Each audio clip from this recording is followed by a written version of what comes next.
Hey everyone, welcome back to Installation 00, and today we discuss a pretty big flaw in Halo's lore. Halo is a game, a franchise, and a universe that I'm, absolutely in love with. It's mysterious, it holds deep and rich narrative, and has interesting, dynamic and engaging characters, locations, enemies, and storylines. Well, mostly. That's not to say that it doesn't have its issues, it most certainly does. It's far from perfect. I'm a man of Halo lore, a seeker of deep and mysterious Halo canon, with a desire to bring hidden experience to the surface, so we can all climb the ladder of knowledge. You see what I did there? One of the biggest issues, at least in the continuity of the lore, is concerning the scaling issue. By this I mean ships, vehicles and facilities don't actually scale correctly to each other to deliver a continuity of form and function across all aspects of the game's lore. Let's start at the beginning. I did a most detailed breakdown of the Pillar of Autumn as part of a collaboration with Eckhart's Ladder. I still owe him a steak dinner, to be fair. Anyway, in that I discuss the lore length, width and height of the Autumn, its armaments and complement, which gave me the first inkling of issues with scale. I think we all know the final Warthog run in Halo Combat Evolved, which apparently happens on and within the Autumn, yet the actual route you takes you out of the physical dimensions of the ship, but that was chalked up and confirmed as simply being for gameplay reasons, with the run being just over 3 kilometers in length, while the Autumn is actually only 1.17 kilometers in length by lore. Well, in the final dash to the longsword, you enter into one of the hangar bays of the Autumn. There is a single C709 longsword still in the hangar. A C709 has a 75 meter wingspan. It's a beast of a starfighter. But if you scale that beast with the size of the hangar of the Autumn, and then scale that with the 1.17 kilometer length, you get this. Seems like it fits, right? Well, let's take a look at the final cutscene and just where the longsword comes out of the Autumn.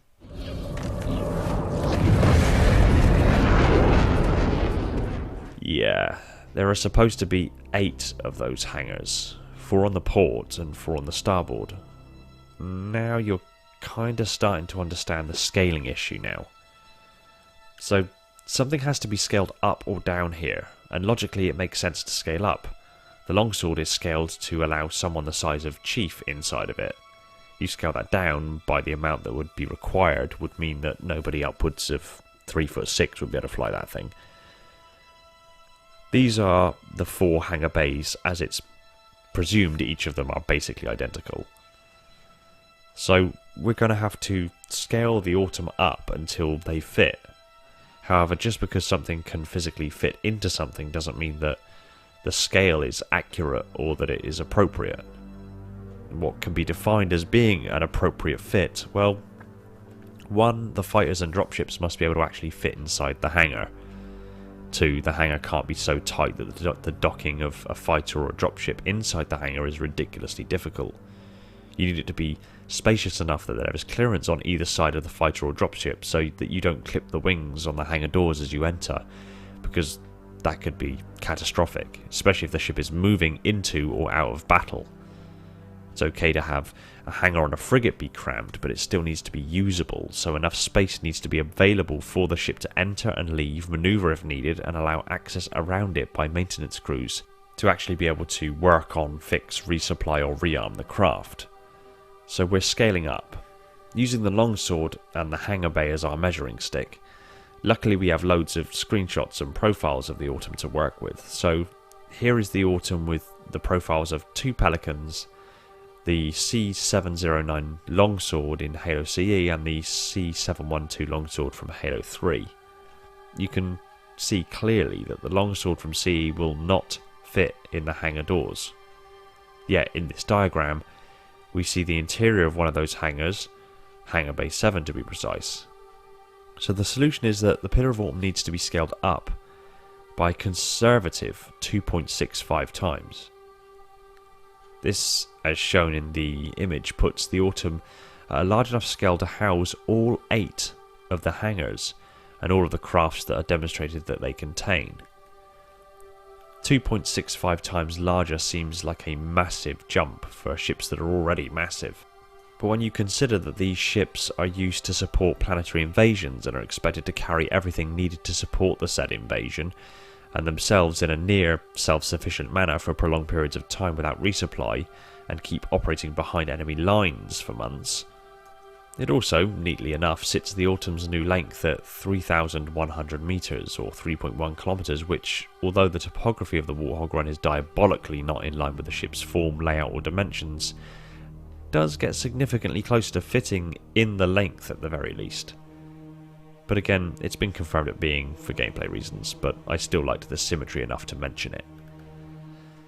But of course, now that we've scaled up the Autumn by 2.65, that means all the other ships are now out of scale to it.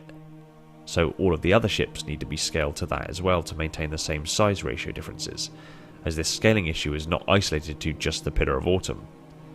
The Paris-class heavy frigate also suffers from the same issues. She has 6 Pelican bays on both sides, and the underslung hangar customary for all frigate classes. When you scale a Pelican against a Paris class, you realise a Pelican's wingspan of 23.3 metres wouldn't even fit inside the port and starport hangar doors. But again, with a simple rescale using that same 2.65 times size increase, the Pelican can fit in with room to spare, as well as the C-712 longsword from Halo 3 being able to fit. Relatively tightly, but with enough room to make it doable. With this in mind, every ship class of the UNSC can be scaled accordingly, and we get the following sizes for UNSC ships. The Sahara-class Heavy Prowler becomes 745 metres long, the Stoward class 1,266 metres, the Charon class 1,298 metres, the Paris class frigate 1,418 metres, the Strident class heavy frigate 1,523 metres, the Halberd class heavy destroyer 1,988 metres, the Halcyon class cruiser 3,100 metres, which, as we discussed, fits the scaling much better, the Marathon heavy cruiser 3,158 metres long, the orbital defence platforms with the Supermat cannons in tow 1,422 metres long, the Autumn class heavy cruiser 3,776 metres long, the Valiant class super heavy 4,023 metres, the Orion class assault carrier 6,012, the Phoenix class colony ship 6,625 metres long, which again puts it more significantly in line with its function as a colony ship. These ships were designed to arrive at a viable colony carrying 11,000 people and land, and be used as the basis for the first settlement, utilising its reactors for its power and the structural frame as raw materials for building. The Epoch class heavy carrier, that becomes 6,792 metres. The Athens class fleet carrier becomes 7,420 metres. The Punic class super carrier becomes 10,600 metres. And of course, the UNSC Infinity becomes 15,090 metres, or a little over 15 kilometres long. Which, when you consider that she was designed as a ship as a final solution kind of life raft to be able to extract and evacuate a sizable population of humanity should the Covenant actually have won the war, thereby allowing humanity to continue to exist. It actually gives credence to the quote that the Infinity is the size of a city.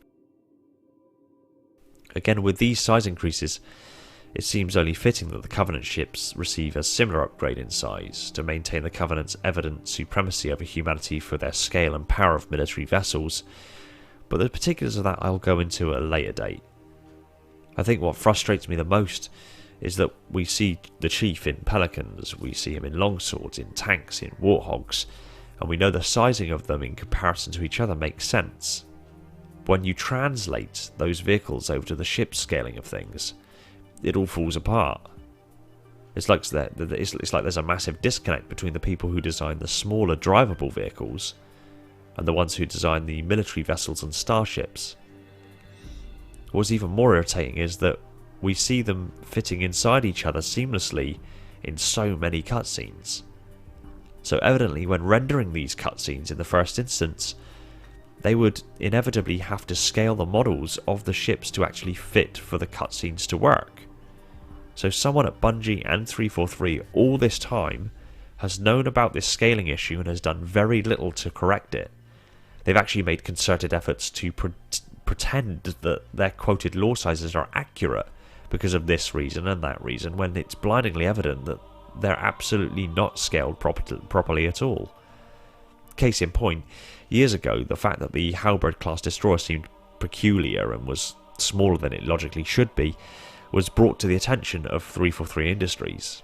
But instead of admitting that there was an issue and that they would look into it, they dismissively said that the second Mac is smaller than the ship's main Mac, implying that this somehow fixed everything.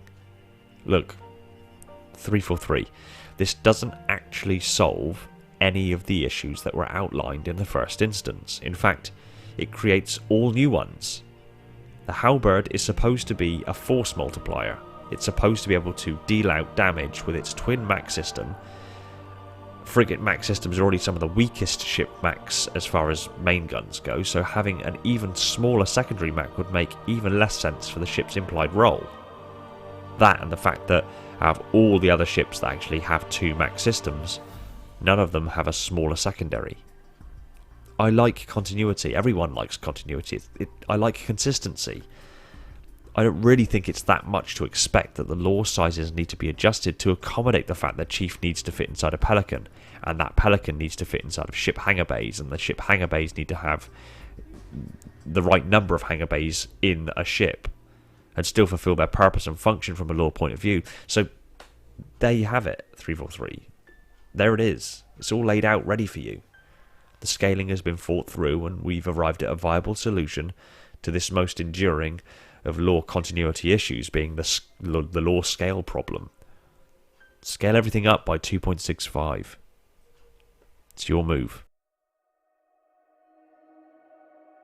Thanks for watching. Stick your comments down below. I look forward to what you have to say. I want to give a big shout out to Smith AKA Fleet Admiral Harper on Discord, who did the lion's share of the scale calculations for this. He was very thorough and approached this task with passion and precision, and you can look forward to a couple more videos upcoming as a result of his in-depth calculations and information gathering. Thanks again for this one, man. I want to give a quick shout out to my patrons: Nathan the Silent Cartographer, Miguel, Brian, Sebastian, Holden, the Holders of the Mantle, Justin, Darian, Ty, Iron Griffin and Black Biscuit, my Reclaimers, Zach, Deep Cover, Verbal Statue, Spesico, Spartan A498, Guppy and Josh, my Metarchs, and all the other patrons that have jumped aboard to support the channel. You guys are awesome, and all of this just wouldn't be possible without you. If you like Halo lore discussed at insane levels of detail, hit that subscribe button and the little bell icon so you're told the second a new video hits the shelves. Be sure to support us on all major social media channels, and that includes Discord, evidently, from the fact that the guy who helped me with this is from my Discord server. Hint, hint, nudge, nudge. If you really love the channel, consider heading over to Patreon and supporting the channel over there. It would mean the world to me and would free up more of my time for me to put into this kind of content and loads of other stuff I've got planned as well. I mean, I'm trying to go huge with this, not just with Halo, but a load of other stuff. You'll love it. Anyway, take it easy, everyone. Find peace in the domain.